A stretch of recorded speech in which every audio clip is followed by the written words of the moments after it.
Let's talk about the end, the terminus, the fini, it's over.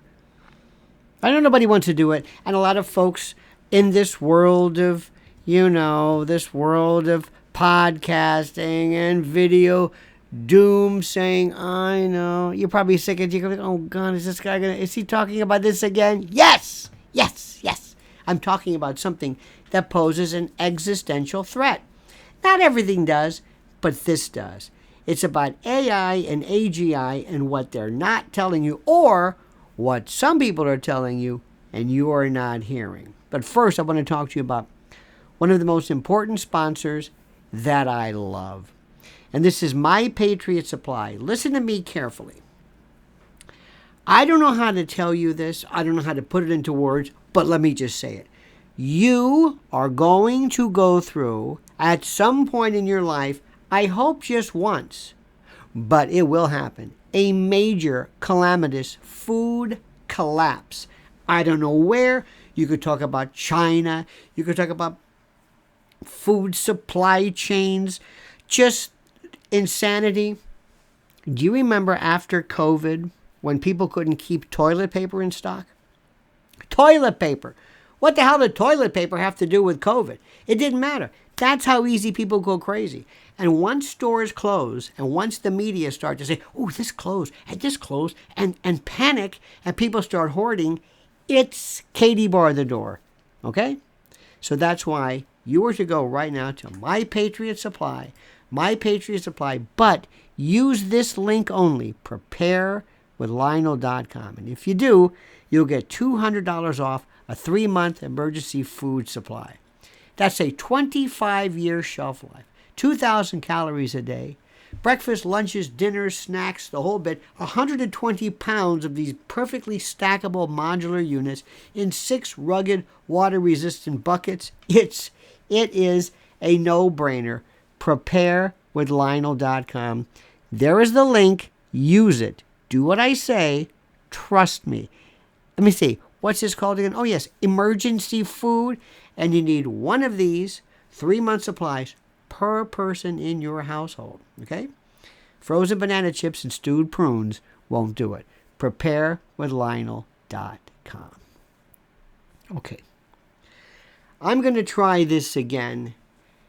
And I know you're smart, but there's one of these little anomalies that I don't get. You would think that with all of the computer savvy folks out there, people would kind of understand this. But they don't. For some reason, people think AI is your phone. Or excuse me, the potential that I'm talking about. There was this crustacean of a rock commentator, I'm not going to mention his name, who wrote, AI is it's really no big deal. We have AI in our phones. He said this. We're not talking about this. We're not talking about ChatGPT. We're not talking about that. We're talking about something that is so transcendent in terms of everything and anything that we've ever seen. Let me try this again. Imagine a system. Think of it as an operating system, thinking of it as something that gets out.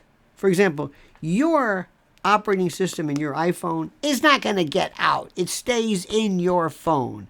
This robot, this Roomba, this Amazon, robot, it stays there. It doesn't go anywhere. AI is different. Artificial intelligence, and what I should be saying is artificial general intelligence, does and will do one of 4 things that everybody should be aware of. Max Tegmark and a host of brilliant commentators and experts have said this. But here are the 4. Number 1, start with the worst. Recursive self-improvement. What does that mean? writing its own code. That's it. Imagine having a class taught at prisons on locksmithing, and each of the inmates are given a paraffin kit in which they can make their own key to get out of their cell, up to and including the front door of the penitentiary, and to make copies of all the vehicles in the prison so that they can just have them. And what happens if, I don't know, one of the prisoners says, hey, we can get out. We can escape. We have these keys. We know how to do it. We're not going to be locksmiths. We're going to escape. That's AI. That's AGI. So it writes its own code. It writes its own code. It's in control of its own its own destiny. So recursive self-improvement, number one, writing its own code. Number two, when it learns psychology, human psychology, it knows our shortcomings, our wants, our fears, our motivations, that which lures us. It knows how we think. It's not a little robot. It's not C-3PO. It reasons. It learns. It understands you. It knows jealousy and fear and trepidation and happiness and sexy and hunger and everything. It knows how you react. It knows how you react to lies, to gossip, to racism, it just knows you. Think about this. It knows how you think. That's number two. Number three, if it can know or have access to everything in the universe in terms of information, the idea of it just has the internet. It has it has every bit of data. It knows every social security number. It knows every driver's license number. It knows the name of everybody. It knows where every piece of property is and how much it owes on the property, and it knows the history of America and who. It knows everything. It knows everything. What's weird about this is it has, if you look at the amount of information that it has available. Let me give you an example. Let me just speak in code. Let's say it has 1 trillion neurons. And let's just use neuron as a term. We have 100 trillion neurons.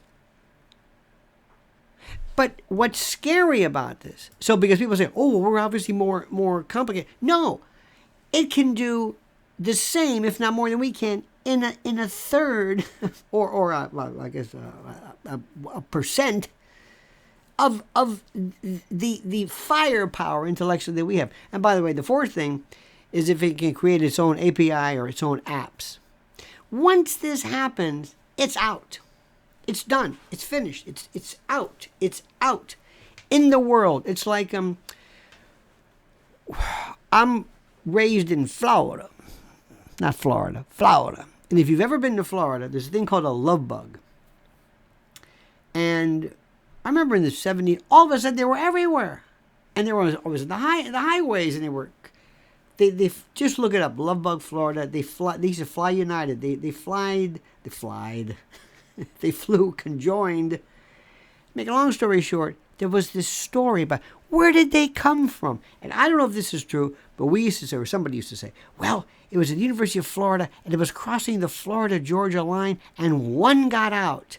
And when one got out, they started mating, and they always mate right at they say that whenever there's a certain amount of the lights hit so many lumens, they drop. And automobile exhaust, when irradiated, produces a false pheromone, and that's you find them in highways. And I always thought it was the car wash industry because it would coat your windows. Anyway, but the story was one got out. That's AGI, artificial general intelligence. That's or super intelligence or artificial intelligence. Just it gets out. What if it gins? What if it co-ops? What if it hacks the internet? We're talking about things that people can't even comprehend. They can't comprehend this. I'm telling you. And it's too late to fix it. It's too late to call it back. It's too late to do anything. Nobody's going to say, hey, wait a minute. Let's put quadrillion dollars of potential monies and profit aside out of the good.